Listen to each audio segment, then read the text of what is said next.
સ્કૂલમાં ભણતા કેટલાક બાળકોને શિષ્યવૃત્તિ ના મળતા સરપંચ સહિત વાલીઓએ હોબાળો મચાવ્યો હતો।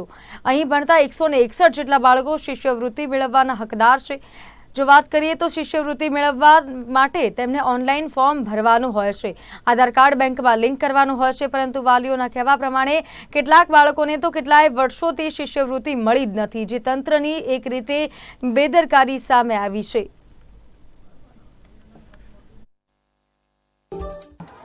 મારે ગામ લોકોએ મને રજૂઆત કરી કે સરપંચ આપણા ગામમાં શિષ્યવૃત્તિ નથી મળતી અને યુનિફોર્મના પૈસા માંગે છે શિક્ષકો, તો એના માટે શું કરીએ? તો અમે ગામ લોકો અને બધા સાથે મળીને આગેવાનો અને બધા ભેગા થઈને એમનો જે ગામ લોકોનો પ્રશ્ન હતો એનો સોલ્યુશન લેવા માટે અમે ભેગા થયા અને શિક્ષકોને અને આચાર્યોને પૂછપરછ કરવા અને જે કોઈ પણ વિદ્યાર્થીઓને શિષ્યવૃત્તિ બાકી છે, અમુકને મળ્યું છે એમ કેવું છે, અમુકને નથી, તો એની ખરાઈ કરવા માટે અમે એમને 3 દિવસની મુદત આપી છે। 3 થી 4 દિવસની અંદર ટોટલ બાળકને મારી સ્કૂલમાં પૂરેપૂરી શિષ્યવૃત્તિ મળે એવા પ્રયત્નો આચાર્યને સૂચના કરી અને વર્ગ શિક્ષકને કહીને સૂચના અમે કરી છે ગામ લોકો, અને અમે સાથે બધા મળીને જેમ બને તેમ સરકારની યોજના છે, સરકારના માર્ગદર્શન પ્રમાણે પૂરેપૂરી મદદ કરે છે। તો અમુક લોકો ગરીબ વંચિત હોય કે મેં હોય કે કોઈ બી હોય, અમને ગામડાના જીવનમાં પૂરે અભ્યાસ વગરના પણ છે વાલીઓ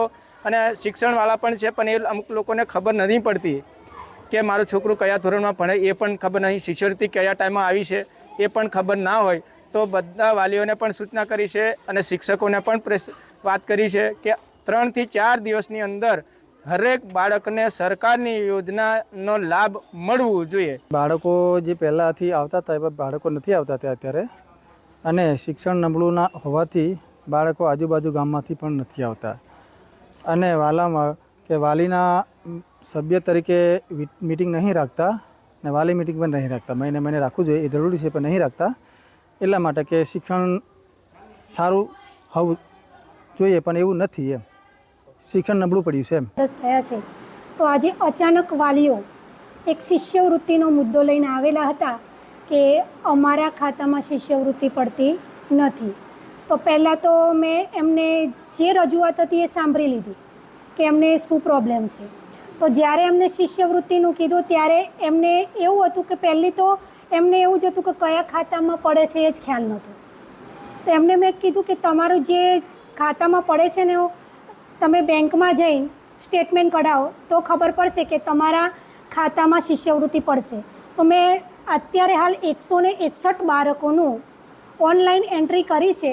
તો અમુક બાળકો આધાર લિંક, અમુક બાળકો છે તો આધાર લિંક વગર જે શિષ્યવૃત્તિ મળતી નથી, તો અમુક બાળકોના ખાતા પ્રપોઝલ બનતી નથી, એટલા માટે એ અમુક વંચિત રહે છે। તો અમે અમુક વાલી મિટિંગ ભરીએ છીએ, તો એમાં અમુક વાલીઓ આવે છે, અમુક વાલીઓ વારંવાર મિટિંગ ભરતા, અમુક વાલીઓ તો આવતા નથી, અને જે આવે છે એને તો અમે એમને સંપૂર્ણ રીતે સમજ આપીએ છીએ કે આની અંદર આધાર કાર્ડથી લિંક હશે તો તમારી શિષ્યવૃત્તિ પડે છે।